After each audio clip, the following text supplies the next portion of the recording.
કે અભિમાની માણસ એને હંમેશા બીજાની ભૂલ જ દેખાય. ભૂલ હોય નહીં પણ છતાંય એને બીજાની ભૂલ દેખાય. બીજું, પોતાની કરતા બીજાની પ્રગતિ જોવે તો એ જીરવી શકે નહીં. કાલ મારી હારે આંટા મારતો હતો અને આજે મારી કરતા આગળ વયો ગયો. બીજાની પ્રગતિને અહંકારી માણસ, અભિમાની માણસ એ કોઈ જોઈ શકે નહીં, જીરવી શકે નહીં. સત્તા મળી, સંપત્તિ મળી, સન્માન મળ્યું, અહંકારી અભિમાની બન્યા અને બીજાનું અપમાન કરવા માંડ્યા. એમાં એક વાર દેવપ્રયાગની અંદર ધર્મ સભાનું આયોજન થયું. જે સભાની અંદર બ્રહ્મા, વિષ્ણુ અને ભગવાન શિવજીની ઉપસ્થિતિ હતી. સૂર્ય, ચંદ્ર, યમ, કુબેર, દિક્પાલ, વરુણ, ઇન્દ્ર આ બધા દેવતાઓ, સમુદાય, ઋષિ મહાત્માઓ સભાની અંદર જ્યારે દક્ષ પધાર્યા એટલે બધા ઊભા થયા. સહજ નિયમ છે કે સભાની અંદર કોઈ મહાપુરુષ પધારે તો ઊભા થઈ વાણી પૂર્વક એને આવકાર આપવો જોઈએ. એટલે સૂર્ય, ચંદ્ર આ બધા ઊભા થયા કે પધારો દક્ષ, આ ધર્મસભાની અંદર અમે આપનું સ્વાગત કરીએ છીએ. દેવતાઓ ઊભા થયા, ઋષિઓ ઊભા થયા, પંડિતો ઊભા થયા, પણ 3 જણા ઊભા ન થયા. બ્રહ્મા, વિષ્ણુ અને શિવજી એ બેઠા રહ્યા. એટલે દક્ષના મનમાં એમ થયું કે હું સભાની અંદર આવું અને બધા જ સભાસદો ઊભા થઈ અને મને પ્રણામ કરી અને આવકાર આપે તો પછી આ 3 જણા ઊભા શું કામ ન થયા? હવે જો કેટલા ઊભા થયા એની સામું ન જોયું, પણ ઊભા કેટલા નથી થયા એની સામું નજર પેલા ગઈ. એટલે બ્રહ્માને ઊભા થયેલા ન જોયા એટલે વિચાર કર્યો કે બ્રહ્મા મારા પિતા છે, હવે એ કદાચ ઊભા ન થાય તો એ કોઈ દોષ નથી. વિષ્ણુની સામે જોઈને વિચાર કર્યો કે વિષ્ણુ સર્વોપરી દેવ છે, તો એ પણ ઊભા ન થયા તો કંઈ વાંધો નહીં. પણ એ જ નજર જ્યાં શિવજીની ઉપર ગઈ અને મનમાં વેદ બુદ્ધિ આવી. દક્ષ વિચાર કરે છે કે આ શિવજી મારા જમાઈ છે અને સભાની અંદર હું આવું તો જમાઈએ તો હવની મોર ઊભું થવું જોઈએ, મને પગે લાગવું જોઈએ અને હું બેસી જાઉં પછી મારી કરતાં નીચા આસને એને બેસવું જોઈએ. અને એની બદલીમાં સભાની અંદર હું અહીંયા આવ્યો અને દેવ, દાનવ આ બધાય, માનવ આ બધાય મને માન સન્માન આપે, આવકાર આપે અને આ શિવજીએ મારા જમાઈ છે તો એ ઊભા થયા નહીં, મને આવકાર આપ્યો નહીં. અને બીજું કે મારે જે બેસવાનું સ્થાન છે એની કરતાં પણ શિવજી ઊંચા સ્થાન ઉપર બેઠા છે. મનની અંદર વિષમતા આવી, શિવજી ઊભા ન થયા એટલે દક્ષને ગમ્યું નહીં. દક્ષ પોતાના સ્થાન ઉપર આવીને ઊભા રહ્યા, દરેક લોકો બેસી ગયા. ભગવાન શિવજીના પ્રત્યે આજે વિષમ બુદ્ધિ પ્રગટ થઈ અને દક્ષે બધાને યાદી કરી કે હે દેવતાઓ, મારી વાતને સાંભળજો અને સમજવાનો પ્રયાસ કરજો. હવે તમને કદાચ ખબર ન હોય તો હું તમને ઓળખાણ કરાવું. હવે જે બાજુ શિવજી બેઠા હતા એ તરફ દક્ષએ હાથ લંબાવીને કહ્યું કે આ શિવજી એ મારે સંબંધમાં શું થાય તમને ખબર છે? બધાને ખબર હતી. તોય બોલ્યો કે આ શિવજી એ મારા જમાઈ છે. મારે 16 દીકરીઓ, સૌથી નાની દીકરી જેનું નામ છે સતી, આ સતી મને મારા પ્રાણથી પણ અતિ વહાલી છે. એ મારી વહાલી દીકરીના લગ્ન મેં આ શિવજીની સાથે કર્યા. પણ હે દેવતાઓ, હવે મને એમ લાગે છે કે મેં ઉતાવળ કરી, મેં ભૂલ કરી. કઈ ભૂલ? શિવજીના તરફ હાથ લંબાવીને કહ્યું કે આ ભૂત જેવાને મારે મારી દીકરી પરણાવવાની જરૂર નહોતી. ભરી સભાની અંદર ભગવાન શિવજીને ભૂત જેવા કીધા. સજનો વિચાર કરો, જમાઈને કોઈ દી ભૂત જેવા કહેવાય? હોય તોય ન કહેવાય.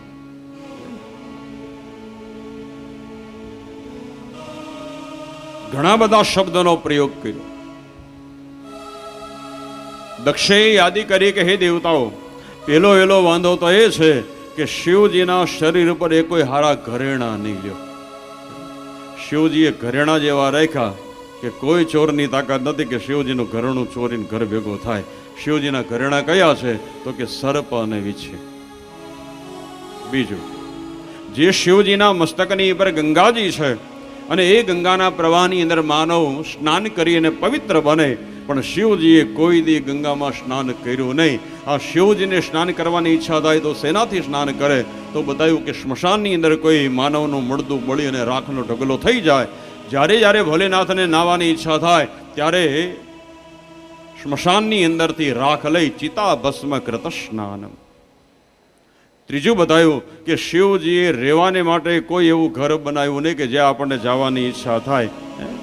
શિવજીએ નિવાસસ્થાન કયું રાખ્યું? તો કે સ્મશાને વસંતમ. આમ એક પછી એક ઘણા બધા શબ્દોનો પ્રયોગ દક્ષએ કર્યો. શિવજીને તો ખબર જ નથી, કારણ કે શિવજી તો આંખ બંધ કરીને બેઠા છે. કોણ આવ્યું ને કોણ ગયું એ ખબર જ નથી. પણ ભગવાન શિવજીની સાથે એના ગણ હતા, એનાથી રેવાયું નહીં. નંદીએ સામે આવીને કહ્યું કે હે દક્ષ, વધારે બોલી રહ્યા છો. અરે જે ભગવાન શિવજીની કૃપાથી તમને સત્તા મળી, જે શિવજીની કૃપાથી તમને મોટાઈ મળી, અને આજે એ જ શિવજીનું તમે અપમાન કરી રહ્યા છો. હે દક્ષ, ભલે એ સંસારના સંબંધને નાતે તમે એના સસરા છો અને એ તમારા જમાઈ છે, પણ હે દક્ષ, એ યાદ રાખજો કે શિવજી તમને પગે ન લાગે. શિવજી એને તો આખું વિશ્વ વંદન કરે છે, જગત વંદ્ય જગદીશા. એ તમને પ્રણામ ન કરે, હા તમારે એને પગે લાગવું જોઈએ. અને છતાંય તમે ન બોલવાના શબ્દો બોલી રહ્યા છો.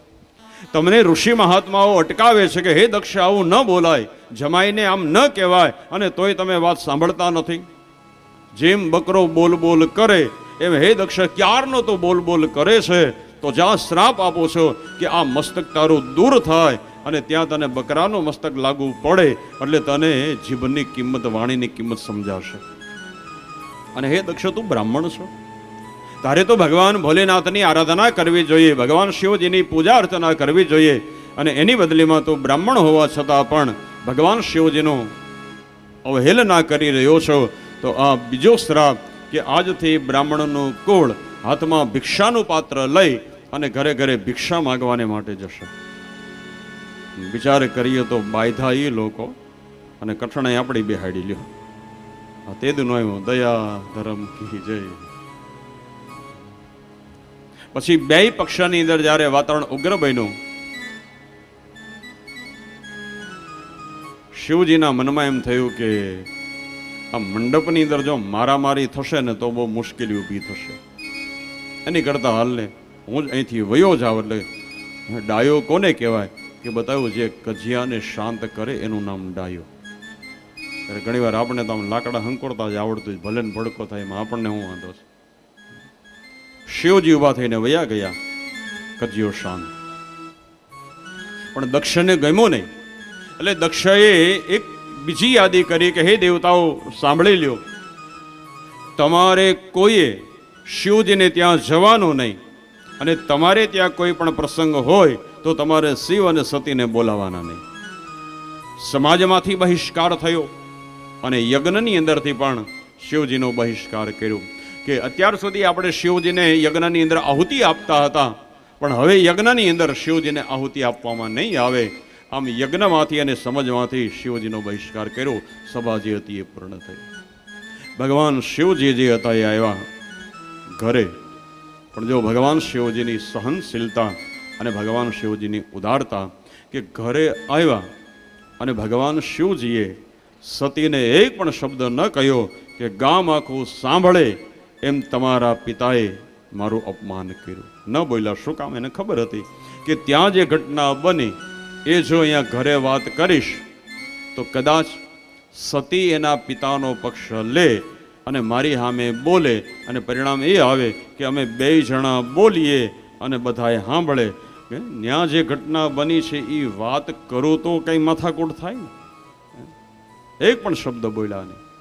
અને સહેજ વિચાર કરો, વર્તમાન સમયની અંદર કોઈ સસરાએ જમાઈનું અપમાન કર્યું હોય તો હર આગળ કંઈ હાલે નહીં, એટલે ત્યાં તો હેઠું ગાલીને બધું સાંભળી લે, પણ એ રી કાઢે ક્યાં? હા, બેનો સમજી ગયા. હા, ઘરે આવીને એ ડેલીમાં પગ મૂકે ને રાડ નાખે, તારા બાપને કહી દેજો મને વતાવે નહીં, આ તો હું કઈ બોલ્યો નહીં, મારો મગજ બહુ ખરાબ છે. ઓલી સમજે ન્યા નો એલી રીહણે અહીંયા કાઢી. દક્ષે યજ્ઞની શરૂઆત કરી કનખલની અંદર. આપ જો હરિદ્વાર ગયા હો તો હરિદ્વારથી 2 કિલોમીટર, હવે તો હરિદ્વાર ને કનખલ એક જ થઈ ગયા છે. ગંગાના કિનારે યજ્ઞનું આયોજન થયું. દરેક દેવતાઓને આમંત્રણો મોકલ્યા, દરેક ઋષિ મહાત્માઓને આમંત્રણ મોકલ્યા, પણ ઈરાદાપૂર્વક દક્ષએ પોતાની દીકરી સતી અને જમાઈ શિવજીને આમંત્રણ આપ્યો નથી. ભૂલી નથી ગયો, ઈરાદાપૂર્વક. દેવતાઓ જે હતા એ પોતાના વિમાનની અંદર બેસી અને કૈલાસ પર્વતની ઉપરથી વિમાનને ઉડાડ્યા. શું કામ? દેવતાઓને ખબર છે કે દક્ષે આ યજ્ઞની અંદર સતી અને શિવજીને બોલાવ્યા નથી, પણ હવે જો શિવજી અને સતીને ખબર ન હોય તો આપણે એને ખબર દેતા જઈએ. કઈ ખબર? કે તમારા સસરા યજ્ઞ કરે છે અને અમને આમંત્રણ પત્રિકા મોકલી અને તમને ન મોકલી. થયું એવું. સતીએ જ્યારે પૂછ્યું કે હે દેવતાઓ આપ કઈ બાજુ, ત્યારે દેવતાઓએ કહ્યું સતી ખબર નથી, તમારા પિતા કનખલની અંદર ગંગાના તટ પર યજ્ઞ કરે છે, અમને બધાને નિમંત્રણ છે, અમને બધાને આમંત્રણ પત્રિકા છે, એટલે તમારા પિતાના આમંત્રણને માન આપી અને અમે તમારા પિતાના યજ્ઞમાં જઈ રહ્યા છીએ.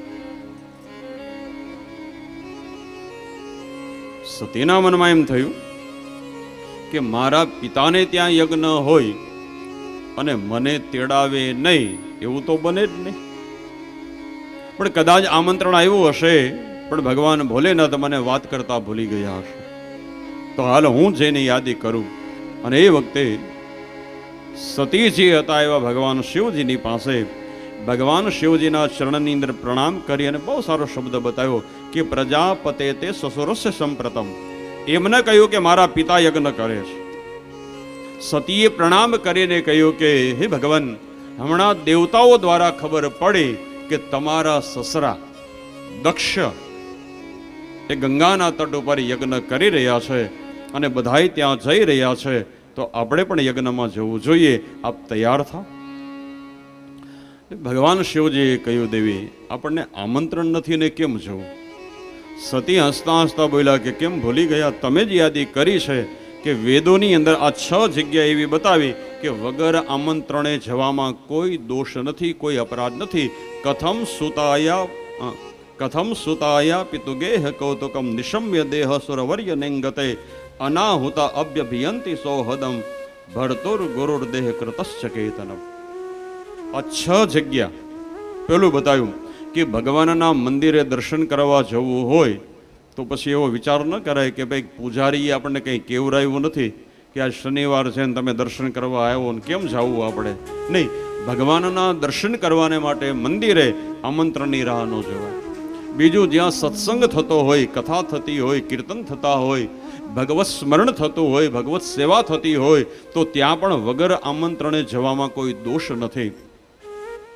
ત્રીજું બતાવ્યું કે પિતાના ઘરે એના સંતાનો વગર આમંત્રણે જઈ શકે, મિત્રના ઘરે મિત્ર વગર આમંત્રણે જઈ શકે, ગુરુને ત્યાં શિષ્ય વગર આમંત્રણે જઈ શકે અને ભાઈને ત્યાં બહેન વગર આમંત્રણે જઈ શકે. તો કદાચ માનો આપણને આમંત્રણ નથી, કઈ વાંધો નહીં, મારા પિતાનું ઘર છે ને અને આપણે તો યજ્ઞની અંદર જવું છે ને, અબ તૈયાર થાવ. ભગવાને કહ્યું કે દેવી એ તો મને ખબર છે કે આ 6 જગ્યાએ વગર આમંત્રણે જવામાં કોઈ વાંધો નથી, પણ જો આપણને ખબર હોય કે આપણે ત્યાં જશું અને ત્યાં ઝઘડો થશે તો ડાયો માણસ આમંત્રણ હોય ને તો પણ ત્યાં જવાય નહીં, કારણ કે આપણને ખબર છે કે ત્યાં જાવું એટલે. સતીએ કહ્યું પણ આપણે ત્યાં જાય તો ઝઘડો શું કામ થાય? તઈ ભગવાન શિવજીએ કહ્યું કે તમને ખબર નથી, પણ તમારા પિતા એ સભાની અંદર આવ્યા અને હું ઊભો ન થયો એ તમારા પિતાને ગમ્યું નહીં, એટલે તમારા પિતાએ કોઈ માનતા રાખી છે અને એ માનતા પૂરી કરવાને માટે યજ્ઞ કરે છે એવું નહીં માનતા, પણ તમારા પિતા મને માનતા નથી એટલે મારું અપમાન કરવાને માટે યજ્ઞ કરે છે. આપણને આમંત્રણ દેતા ભૂલી નથી ગયા, પણ ઈરાદાપૂર્વક આપણું નામ કાઢી નાખ્યું છે. અને હવે વગર આમંત્રણે આપણે ત્યાં જઈએ તો ત્યાં ઝઘડો થાય.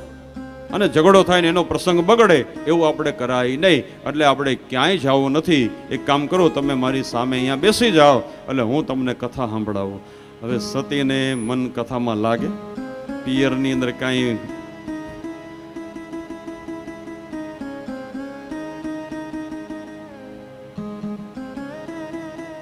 સતી યાદી કરી, મહારાજ તમારે ન આવવું હોય ને તો તમે અહીંયા એકલા રહો, બાકી હું મારા બાપના ઘરે જવાની છું બસ. જોકે ભગવાન શિવજીએ સમજાવવાને માટે લાગન ઓર ઉપદેશ, ભગવાન શિવજીએ સતીને સમજાવવાના બધા જ પ્રયાસો કરી. એ પણ યાદી કરી કે હે સતી, એક તો ભૂલ તમે કરી છે અને એ જ ભૂલને પાછી બીજી વાર તમે કરવા જઈ રહ્યા છો. પણ સતી જ્યારે હઠાગ્ર થયો ત્યારે શિવજીએ કહ્યું કઈ વાંધો નહીં દેવી જાઓ, પણ એક વાત ધ્યાન રાખજો કે કદાચ મારા હિસાબે તમારા પિતા તમારું અપમાન કરે તો અપમાનને સહન કરજો, પણ ક્રોધ કરશો નહીં. તમે અહીંયા વહી આવજો. સતી જે હતા એ પધાર્યા. દક્ષને મળવાને માટે ગંગાના તટ ઉપર જ્યાં યજ્ઞ મંડપ બનાવ્યો છે ત્યાં આવ્યા. દક્ષનું ધ્યાન ગયું, પણ જો અહીંયા બતાવ્યું કે સતીને આવેલા જોઈ અને દક્ષને ગમ્યું નહીં એટલે મોઢું બગાડ્યું કે અરે જે દીકરીને મેં બોલાવી નથી હવની મોઢ ધોડી આવી અને કીધું કોણે? ઘણા અહીંયા મહેમાન ક્યાંક પોગી ગયા ને લો પૂછે આને કોને કીધું હતું? હવે જેણે કીધું હવે આવ્યો છે તમે કઈ આ ઘણા અણગમતા મહેમાન આવી જાય. હવે એ તો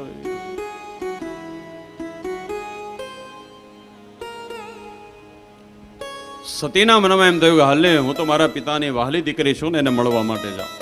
એટલે જ્યાં દક્ષ બેઠા હતા ઋષિઓની સાથે જે કંઈ ચર્ચા કરતા હતા, સતી એના પિતાને મળવાને માટે જ્યાં આવ્યા, પણ જ્યાં 4 ફૂટ આગળ ઉભા રહ્યા ત્યાં દક્ષ, એને ખબર છે પણ દેખાવ એવો કર્યો કે જાણે મને કંઈ ખબર નથી, હું બહુ કામમાં છું. એટલે ત્યાંથી ઊભો થઈને બીજી જગ્યાએ વયો ગયો. સતીને એમ થયું કે આવડો મોટો યજ્ઞ છે, ઘણી બધી મારા પિતાની ઉપર જવાબદારી, એટલે હું અહીંયા આવી એને ખબર નથી, નહીતર તો એ બધુંય કામ પડતું મૂકી અને મને મળવા દોડે. એટલે જ્યાં દક્ષ ગયા હતા ત્યાં વળી સતી ગયા, તો ત્યાં પણ સતીને નજીક આવેલા જોઈ અને મોઢું ફેરવીને આમ 4-5 વાર સતી જે અહીંયા આવે અને દક્ષ મોઢું ફેરવી જાય. હવે સતીને ખ્યાલ આવ્યો. કયો ખ્યાલ?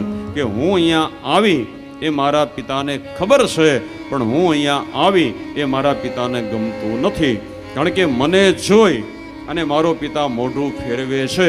એટલે સતી મનમાં વિચાર કર્યો કે લાગે છે કે મારા બાપનો દી ફેરો છે આજે, નહીતર મને જોઈ એને કોઈ દી મોઢું ફેરવે નહીં.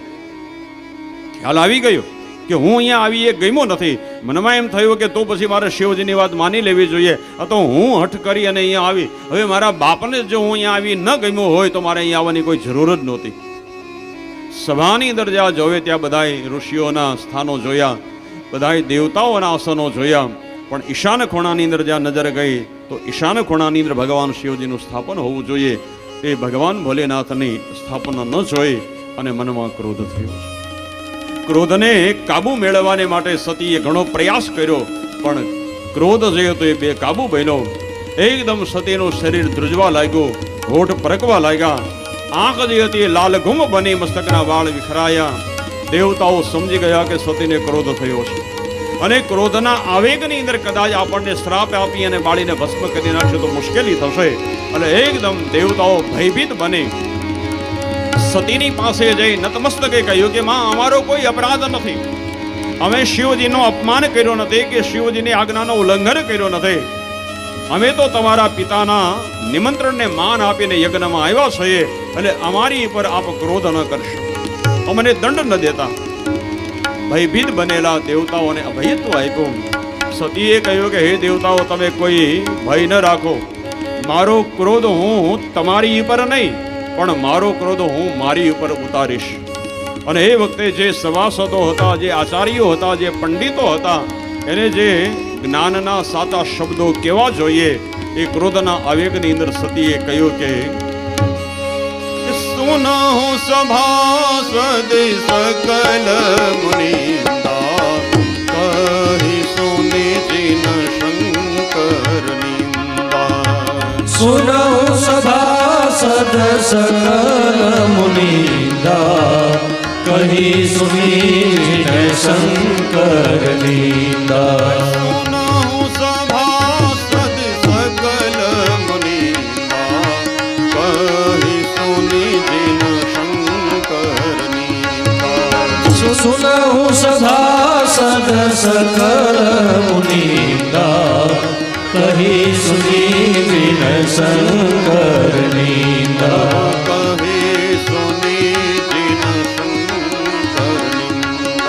कही सुनी जिन शंकर नींदा। ક્રોધના આવેગની અંદર સતીએ કહ્યું કે હે સભાસદો સાંભળી લેજો, જેણે જેણે ભગવાન શિવજીની આજ્ઞાનું ઉલ્લંઘન કર્યું હોય, જેણે જેણે ભગવાન શિવજી મહારાજનું અપમાન કર્યું હોય, એ દેવ હોય તો એ ભલે, ઋષિમાન હોય તો એ ભલે, એને એના કર્મના ફળની સજા અહીંયા જ મળશે. દક્ષની સામે આવી અને સતીએ ક્રોધની અંદર કહ્યું કે હે દક્ષ, હવે મારે તને કેવું છે? અરે બીજા કોઈએ મારા પતિનું અપમાન કર્યું હોત ને દક્ષ તો મને દુઃખ ન લાગત, પણ મારો જ પિતા એ મારા પતિનું અપમાન કરે. હે દક્ષ, જે તારા હાથમાં અત્યારે સત્તા છે ને, એ સત્તા ભગવાન શિવજીની કૃપા છે. જે તને સમાજની અંદર સન્માન મળી રહ્યું છે ને, એ ભગવાન શિવજીના આશીર્વાદ છે. જે તને સમાજની અંદર મોટાઈ મળી રહી છે, એ ભગવાન શિવજીની અનુગ્રહ છે. અરે ભગવાન ભોલેનાથની કૃપાથી તને આ મોટાઈ મળી, અને જેના થકી તને મોટાઈ મળી અને એની હારે તે કારણ વગરનો દ્વેષ ઉભો કર્યો. હે દક્ષ, હવે મારે તને કેવું છું, તું મારો બાપ છો. હે દક્ષ, હવે લોકો મને તારી દીકરી કહીને બોલાવી હવે મને પસંદ નથી, એટલે હવે આ શરીરને હું છોડવા જ માંગુ છું. આમ દક્ષને જે શબ્દો કહેવાના હતા શબ્દો કહી ભગવાન શિવજીનું ધ્યાન ધરી અને યાદી કરી સતીએ કે હે પ્રભુ, મને બીજો જન્મ મળે અને બીજા જન્મની અંદર પણ આપ મને પતિ રૂપે પ્રાપ્ત થાવ. આમ કહી અને માં સતી પોતાના જમણા પગના અંગૂઠામાંથી યોગાનળ અગ્નિને પ્રગટ કર્યો. બાવાજીને લખ્યું અસ કહિયો ગય ગન તન જારા ભય સકલ મત હાહાકારા. અસ કહિયો ગય ગન તન જારા ભય સકલ મત હાહાકારા.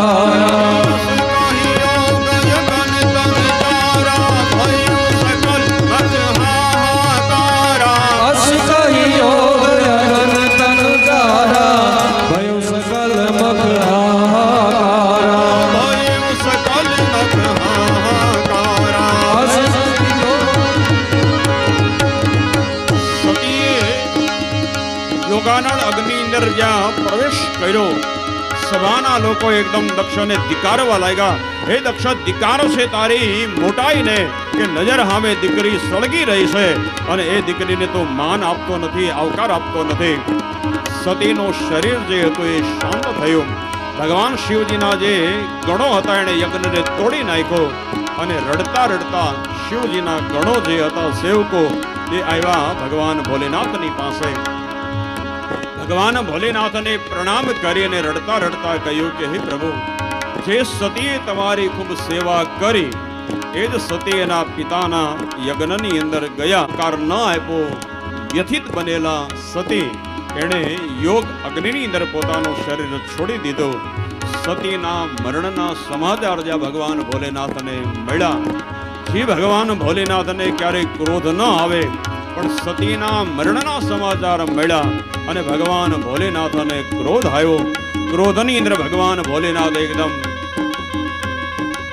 શિખરની ઉપર એકદમ ઉભા થયા અને પોતાના હાથની અંદર જે ત્રિશૂળ હતું અટ્ટહાસ્ય કરી અને ભગવાને ત્રિશૂળને એમું તો ગુમાયું અને ભગવાને જે ક્રોધના આવેગની અંદર જે નૃત્ય કર્યું એ નૃત્ય હતું ત્રાંડવ. અને ભગવાન એ વખતે કેવા લાગતા હતા એનું નિરૂપણ કર્યું.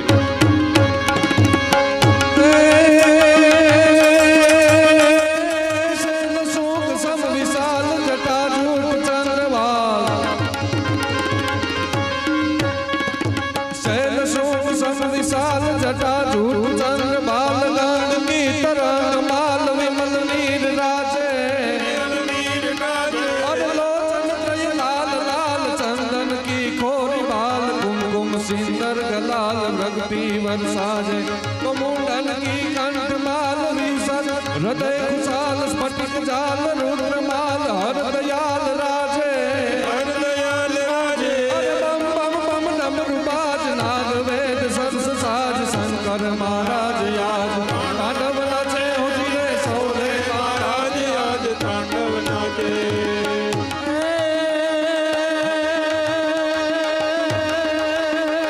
जटाकटा संभ्रमं जटाटवी गलज्वल प्रवाह पावितस्थले कलेवलं विलम्बिताम्बुजं तुङ्गमालिका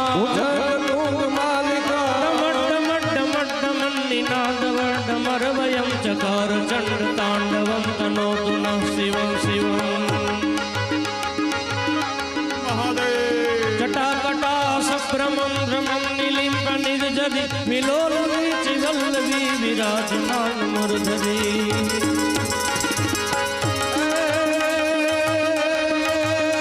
बाबू का गण भूत भयगर भूतड़ नाट्य का करते लगते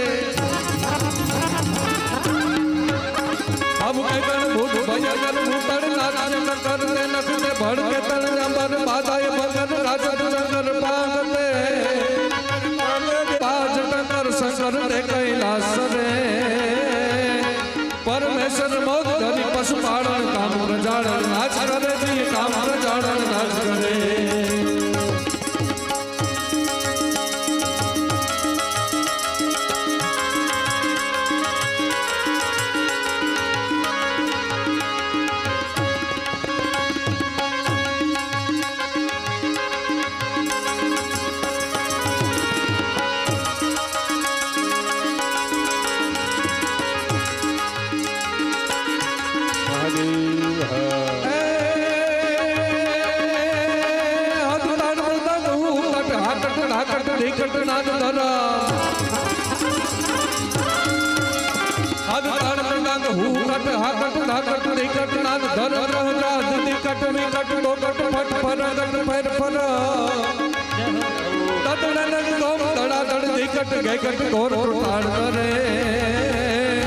परमेश्वर मोद धरि पशु पालन काम प्रजारण नाच करे जी काम प्रजारण नाच करे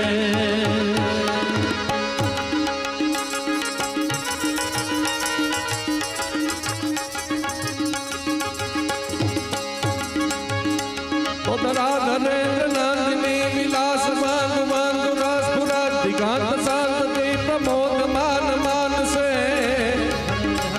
एक कटाक्ष धोरणी निरुद्ध दुर्धरापति क्वचि चिदंबरे मनो विनोद में स्तुनि जटा भुजंग पिंगल स्फुरत फणा मणि प्रभा कदंब कुंकुमंत्र प्रलिप्त दीप धूमुखे मदान मनो विनोद मद्भुतम विभर्गवत भर्तरी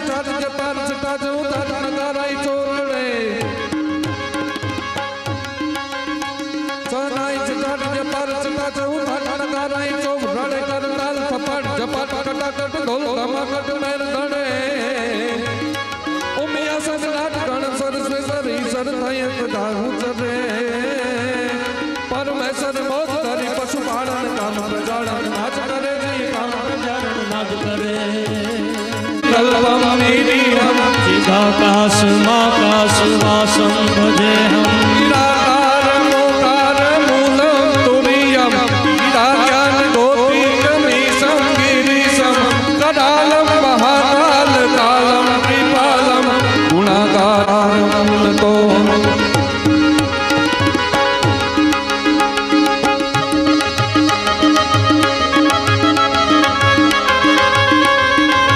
नागेन्द्रहाराय त्रिलोचनाय भस्मांगरागाय महेश्वराय नित्याय शुद्धाय दिगंबराय तस्मै नकाराय नमः शिवाय तस्मै नकाराय नमः शिवाय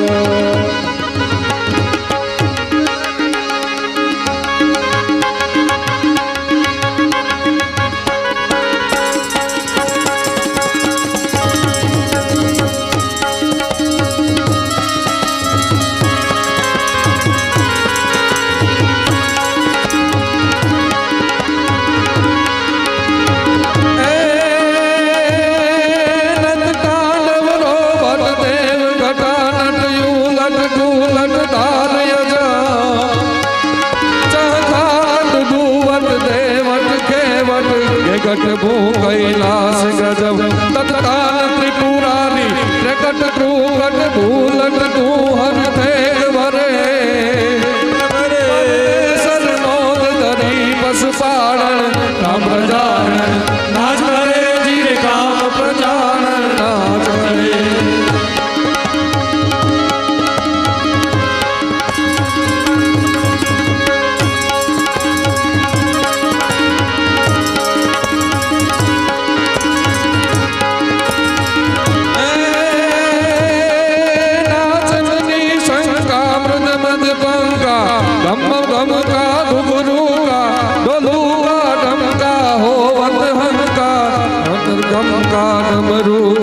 रणतूर रणंका बेट भड़ंका गगन जणंका गेरेसा जय देव सिद्धेसा हरण कमेसा मगन हमेशा माहेसा हो रे मगन हमेशा माहेसा हो रे मगन हमेशा माहेसा બોલીએ શ્રી ઉમાપતિ મહાદેવ की जय મજા આવી તો તાલી તો પડો. અમને એમ થાય કે હાથ ભાંગ્યો, કોઈનો વાહો ભાંગ્યો, કોઈનો પગ ભાંગ્યો, કોઈનું માથું ભાંગ્યું અને દક્ષનું ગળું દબાવી અને શિરછેદ કરી મસ્તક કાપી અને યજ્ઞના કુંડની અંદર હોમી દીધું. દક્ષનો વધ થયો, દેવતાઓ દુખી થયા. દુખી થયેલા દેવતાઓ આવ્યા બ્રહ્માની પાસે અને કહ્યું કે વીરભદ્રએ ક્રોધ કરી અને અમને બધાને દંડ આપ્યો, તો તમે અમારી ઉપર કૃપા કરો. પેલા તો બ્રહ્માજી બોલ્યા કે તમે લોકો ત્યાં ગયા તા શું કામ? દેવતાઓ કે અમે તો જોવા ગયા તા. બ્રહ્માએ કહ્યું હું જોવા ગયા તા? તો કે સસરો અને જમાઈ બાંધે ને આપણને જોવાની મજા આવે, પણ આ વચ્ચે અમે બધા ઘાયે ચડી ગયા. બ્રહ્માએ કહ્યું કે તમે અપરાધ કર્યો છે શિવજીનો અને પગે તમે મને લાગો છો, એ કેમ બને? આ તમારે ક્ષમા માગવી તો મારી નહીં, પણ જેનો અપરાધ કર્યો છે એની પાસે તમે જાઓ. અને એ વખતે બ્રહ્માને સાથે લઈ અને બધા આવ્યા છે ભગવાન શિવજીનું જ્યાં નિવાસ સ્થાન છે ત્યાં. પૃથક પૃથક તિન્ને કિન્ની પ્રશંસા. બધાએ ભગવાન શિવજીને પ્રણામ કરીને કહ્યું કે હે પ્રભુ, અમારી આપત્તિને અમારા દુઃખને આપ દૂર કરો. વીરભદ્રએ ક્રોધ કર્યો અને તમે અમારી ઉપર કૃપા કરો. ભગવાને જ્યાં કૃપા દ્રષ્ટિ કરી એટલે જેના અંગ ભંગ થયા હતા એ બધાના અંગ સાજા થઈ ગયા. બ્રહ્માએ કહ્યું કે હે પ્રભુ, આપે ખરેખર દેવતાઓની ઉપર કૃપા કરી, પણ હવે જે કૃપા તમે દેવતાઓની ઉપર કરી એ કૃપા હવે તમે દક્ષની ઉપર કરો, કારણ કે દક્ષનો વીરભદ્રએ વિનાશ કર્યો છે. જો જે ભગવાન ભોલેનાથના સ્વભાવની અંદર કોઈ ભેદ નથી, કોઈ વિષમતા નથી.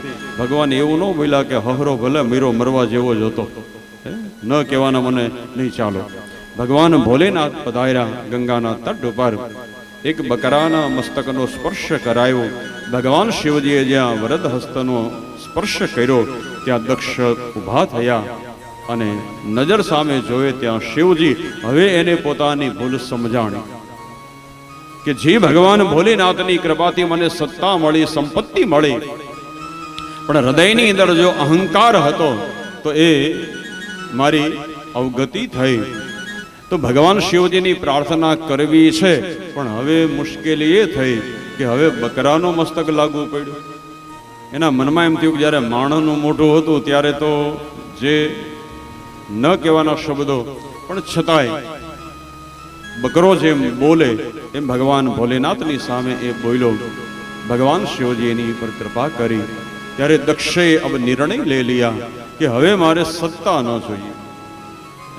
દક્ષે યાદી કરી કે મારી પાસે સત્તા હતી પણ સન્મતિ નહોતી, એટલે મારી આ અધોગતિ થઈ. એટલે જો આપણે કહીએ સબકો સન્મતિ દે ભગવાન. અને અમે જોઈએ તો ભાઈ વર્તમાન સમયની અંદર મનુષ્યને જેટલી સંપત્તિની જરૂર નથી એની કરતા વધારે સન્મતિની જરૂર છે. બસ દક્ષે યાદી કરી કે મારે હવે સંપત્તિ ન જોઈએ, હવે મારે સત્તા ન જોઈએ, હવે તો મારે કેવલ તમારું સ્મરણ અને કેવલ તમારું શરણ જોઈએ.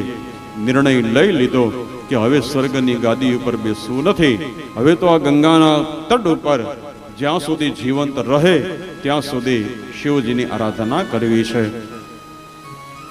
ભગવાન શિવજી એની કૃપા પ્રાપ્ત થઈ અને દક્ષ ત્યાં એક શિવ મંદિર બનાવ્યું હતું. આ બધા ગયા જ હશો. કનખલની અંદર ગંગાના કિનારે મોટું શિવાલય છે અને એ શિવજીના મંદિરનું નામ છે દક્ષેશ્વર મહાદેવ. સતીએ જ્યાં શરીર છોડ્યું હતું એ જગ્યા પણ ત્યાં છે અને સતીનો જન્મ પણ ત્યાં થયેલો છે. ભગવાને દક્ષની ઉપર કૃપા કરી.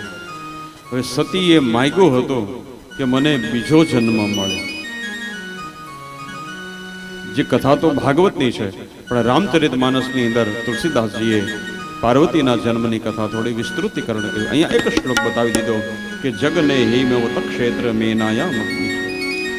સમય જતા જગદંબા જે હતા એ હિમાલય અને મેનાવતીને ત્યાં ચૈત્ર શુદ્ધ નોમ અને મંગળવાર રાત્રિના 12 વાગે હિમાલય અને મેનાવતીને ત્યાં જગદંબા દીકરી બનીને પ્રગટ થયા. તો પર્વતના પુત્રી છે એટલે પાર્વતી એવું નામ પ્રસિદ્ધ થયું. રામચરિત માનસની અંદર યાદી કરી. જબ તે ઉમા શૈલ ગૃહ આઈ સકલ સિદ્ધિ સંપતિત जब ते उमा शैल गृह आई सकल सिद्धि संपत्ति छाई. जब ते उमा शैल गृह आई सकल संपत्ति छाई. जब ते उमा शैल गृह आई सकल सिद्धि संपत्ति छाई.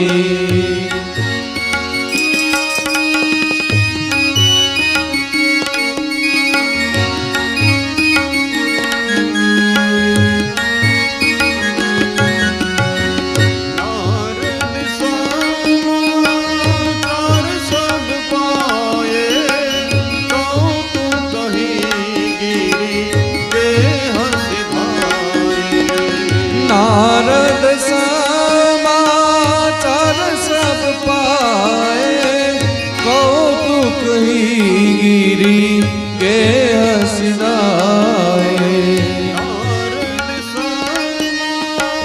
नारद समाचार सब पाए कौतुक ही गिरी के हसिदाए. नारद समाचार सब पाए कौतुक ही गिरी के हसिदाए. सुंदर सहज सुशील सयानी नाम उमा अंबिका भवानी. सुंदर सहज सुशील सयानी नाम उमा अंबिका भवानी. सब लक्षण संपन्न कुमारी हो ही संतत पिया ही प्यारी. सब लक्षण संपन्न कुमारी हो संतत पिय ही प्यारी.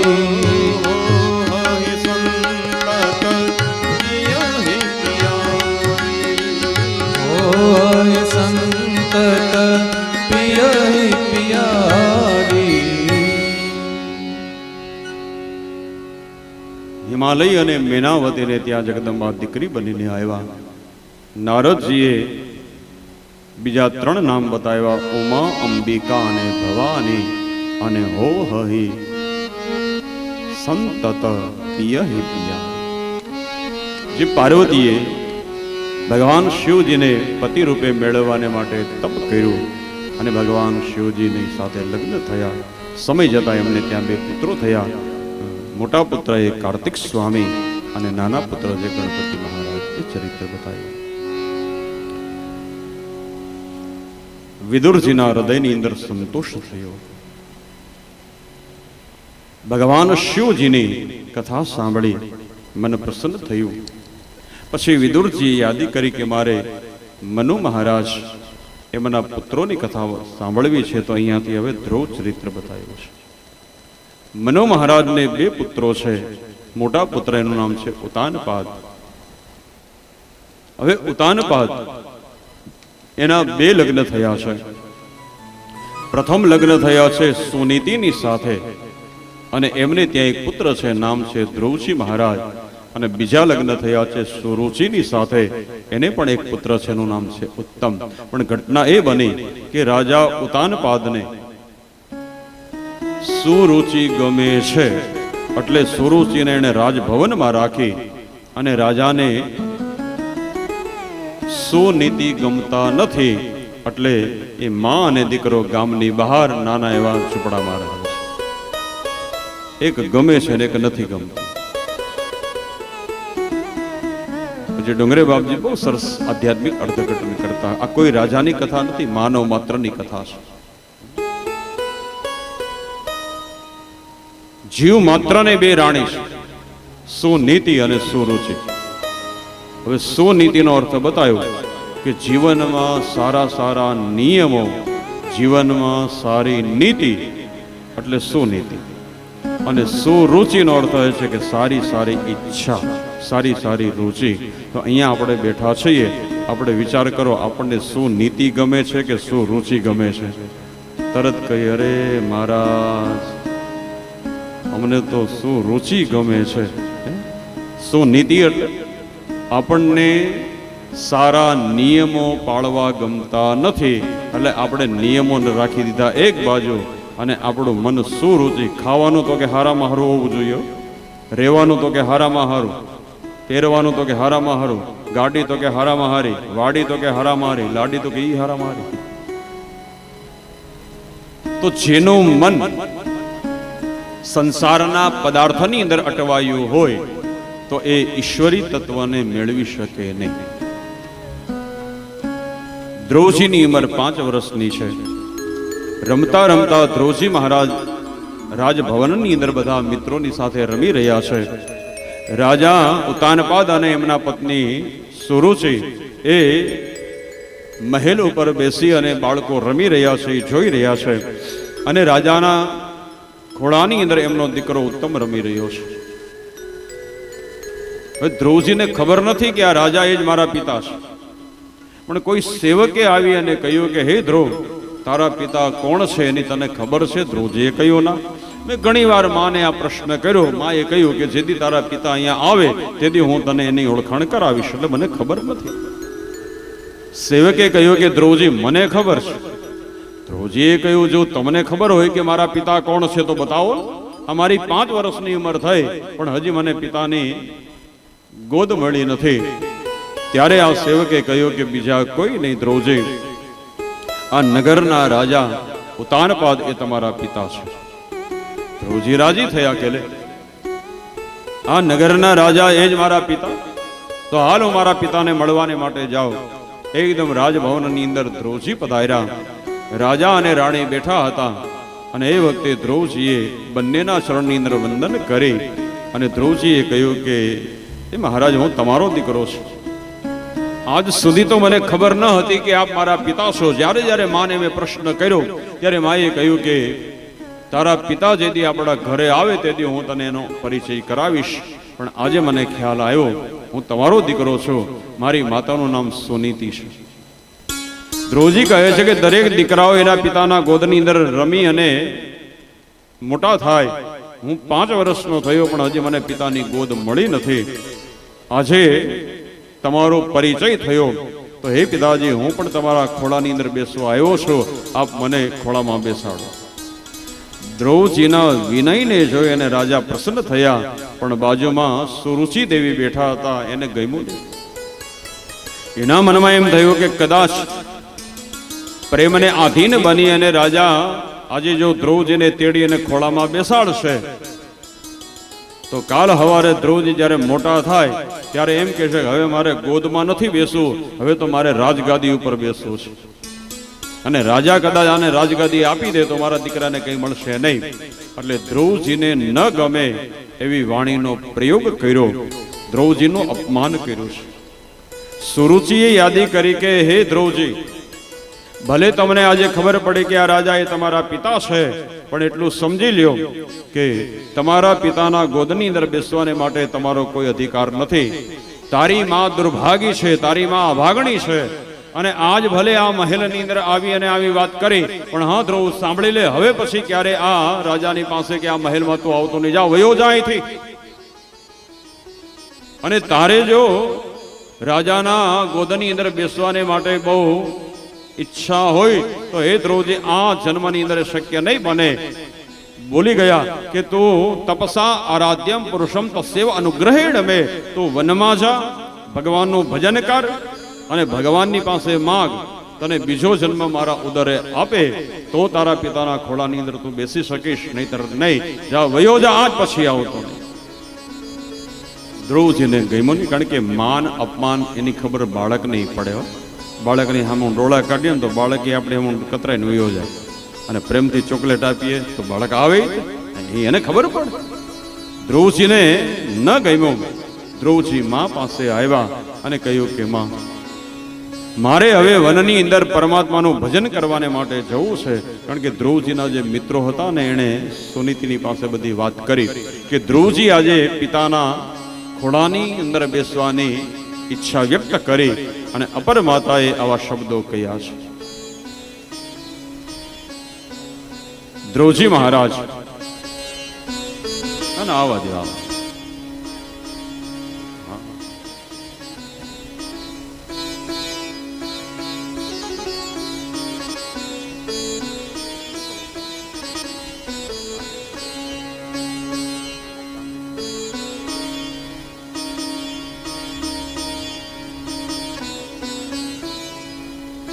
સુનીતિએ યાદી કરી કે હે બેટા, સત્યમ સુરચ્ય, તમારી અપર માતાએ જે કહ્યું ને એ બહુ સાચું કહ્યું છે.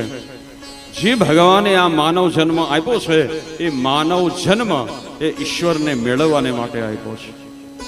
દ્રૌપદી મહારાજ એ વનની અંદર જવાને માટે તૈયાર થયા. માતાએ યાદી કરી કે માર્ગની અંદર કોઈ સંત મળે, કોઈ બ્રાહ્મણ મળે તો એને પ્રણામ કરજો, અને એ સંત જે માર્ગ બતાવે એ માર્ગે તમે જજો તો તમને ભગવાનના દર્શન થશે. દ્રૌપદી મહારાજ માને પ્રણામ કરી અને ઘર છોડીને વનની અંદર શ્રી નારદજી સામે મળ્યા છે. નારદજીને પ્રણામ કરી અને દ્રૌપદીએ કહ્યું કે હે ગુરુદેવ, આપ મને ભગવાન ક્યાં મળશે? પેલા તો અહીંયા થોડી પરીક્ષા લીધી કે બેટા હાલ હું તારા પિતાને સમજાવું, તારા પિતા તને રાજસત્તા આપે અને એ રાજસત્તાને તું સંભાળ, અને તું જ્યારે વૃદ્ધ થા ત્યારે તું ભગવાનનું ભજન કરવાને માટે વનમાં જજે. અત્યારે વનમાં જવાની કોઈ જરૂર નથી. પણ દ્રૌપદીએ કહ્યું કે નહીં, હવે તો જ્યાં સુધી ભગવાનના દર્શન ન થાય ત્યાં સુધી હવે બીજી કોઈ ઈચ્છા નહીં. અહીંયા બતાવી દીધું કે હવે મારે ગાદી ન જોઈએ, પણ હવે મારે ભગવાનની ગોદ જોઈએ છે. હવે ગાદી ઉપર નથી બેસવું, હવે તો ભગવાનના ગોદની અંદર બેસવું છે. દ્રૌપદીના નિર્ણયને જોઈ અને નારદજી રાજી થયા અને માર્ગ બતાવી દિયા કે હે બેટા, અહીંયાથી તમે આગળ જાઓ એટલે પુણ્યમ મધુવનમ યત્ર સન્નિધ્યમ નિત્યતા હરે. હે બેટા, અહીંયાથી આગળ જશો એટલે મધુવન આવશે. એ મધુવનની અંદર યમુનાનો કિનારો, અને એ યમુનાના કિનારે આ ભગવાનનું આરાધન કરો, એટલા માટે કે ભગવાન કાયમને માટે ત્યાં રહે છે. દ્રૌપદી રાજી થયા. દ્રૌપદીએ કહ્યું કે ગુરુદેવ, આપને માર્ગ બતાવી દિયા, પણ હવે મંત્રય બતાવો. ત્યાં જઈને મારે કયો મંત્રનો પાઠ કરવો? અને એ વખતે 12 અક્ષર એટલે ઓમ નમો ભગવતે વાસુદેવાય આ મંત્રની દીક્ષા આપી. સાચો શબ્દ છે ઓમ નમો ભગવતે પણ ઘણી વાર ઘણાને ખ્યાલ ન હોય એટલે ઓમ નમો ભગવતી બોલતા હોય છે. કારણ કે વસુદેવ અને વાસુદેવ ઘણીવાર આપણને એ પણ ખ્યાલ નથી હોતો કે વસુદેવ કોણ છે અને વાસુદેવ કોણ છે. આપણા કીર્તનમાં બોલે ને કે વાસુદેવ વસુદેવ ટોપલામાં મેલીને આવેલા છે એમ, પણ બોલે હું વાસુદેવ ટોપલામાં મેલીને આવે. હવે વસુદેવ એટલે ભગવાન કૃષ્ણના પિતા વસુદેવ અને વાસુદેવ એટલે ભગવાન કૃષ્ણનું નામ છે. પણ આપણે બોલતા હોય કે વાસુદેવ ટોપલામાં મેલીને, એટલે આપણે નવાઈ લાગે કોને લઈને ગયા છે. જોકે એ માથાકૂટમાં આપણે પડવું નહીં, કારણ કે ઘણી વાર શું છે કે આપણી ગુજરાતી અર્થ અને સંસ્કૃત ભાષાના અર્થ એમાં ઘણી વખત બંનેનું ઓલું કરવા જઈએ તો ઘણી વાર તમે જગ્યાએ બોર્ડ વાંચ્યું હશે મારુતિ નંદન. હવે મારુતિ નંદન કોણ?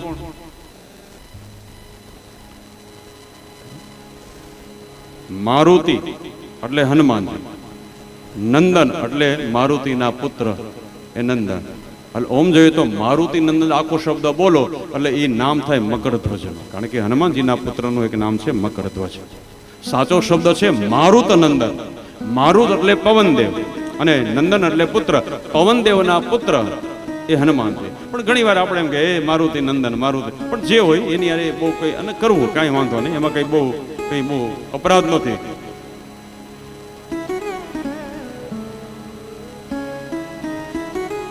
ધ્રુવજી મહારાજ આવ્યા યમુનાના તટ ઉપર, પણ ભગવાનને મળવા અને ભગવાનને મેળવવાને માટેનો નિયમ બનાવ્યો કે 3 દિવસે એકવાર મારે ફલાહાર કરવો અને પછી ભગવાનનું ભજન કરવું.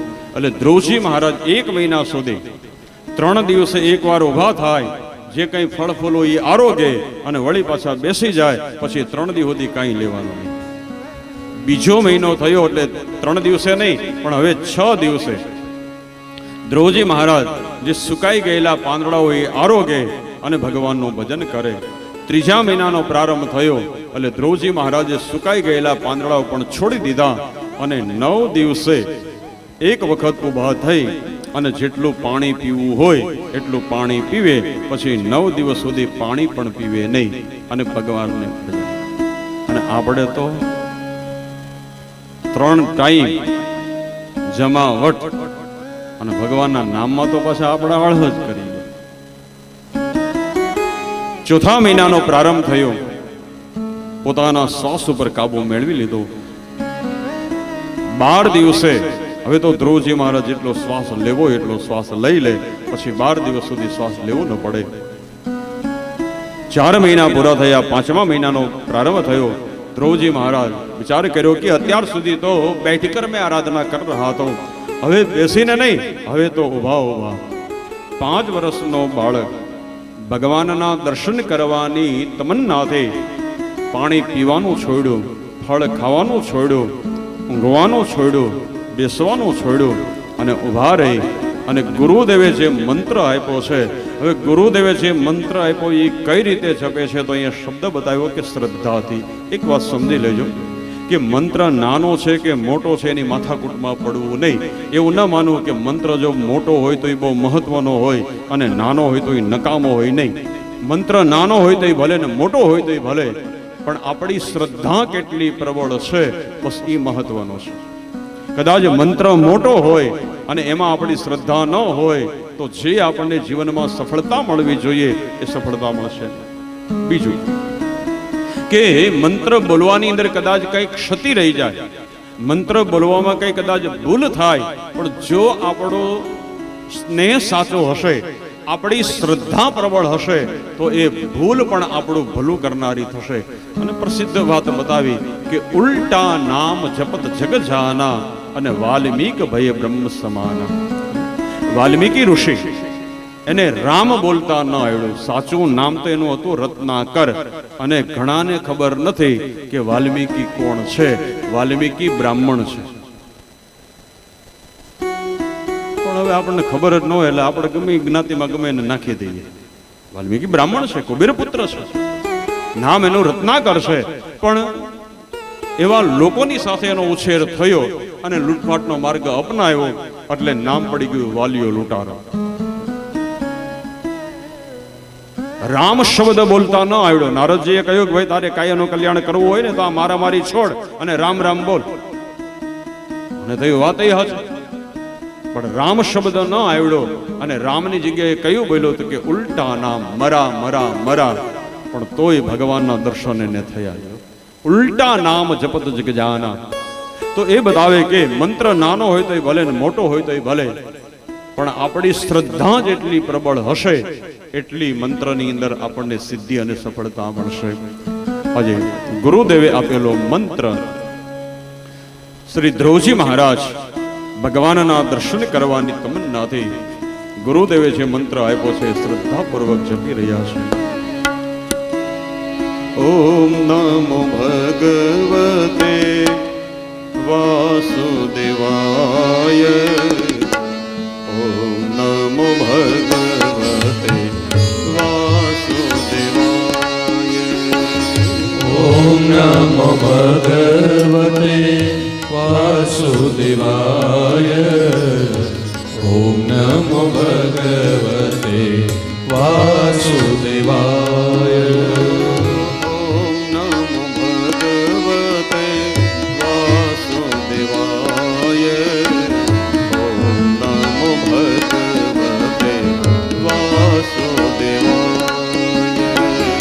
ઓમ નમો ભગવતે વાસુદેવાય.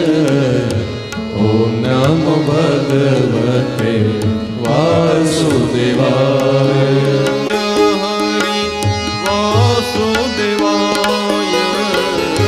વાસુદેવાય હરિ વાસુદેવાય. વાસુદેવાય હરિ વાસુદેવાય. વાસુદેવાય હરે વાસુદેવાય.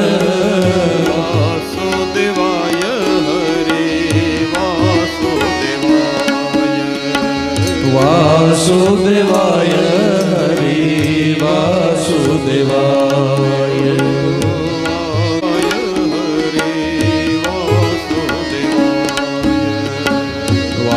વાસુદેવાય હરિ વાસુદેવાય.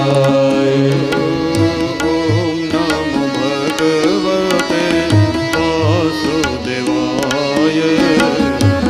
ઓમ નમો ભગવતે વાસુદેવાય. ઓમ નમો ભગવતે વાસુદેવાય. ઓમ નમો ભગવતે વાસુદેવાય.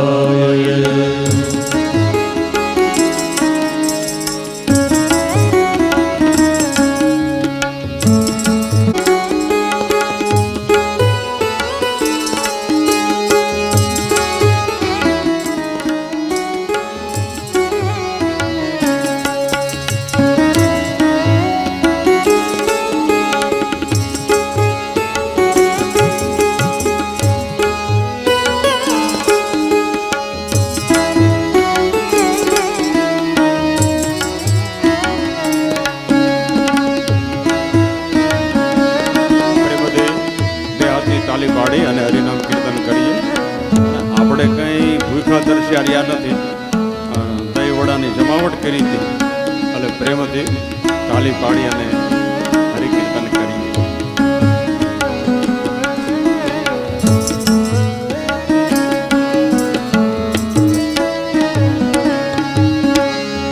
ઓમ નમો ભગવતે વાસુદેવાય. ઓમ નમો ભગવતે વાસુદેવાય હરે વાસુદેવાય. વાસુદેવાય હરિ વાસુદેવાય. વાસુદેવાય હરે વાસુદેવાય.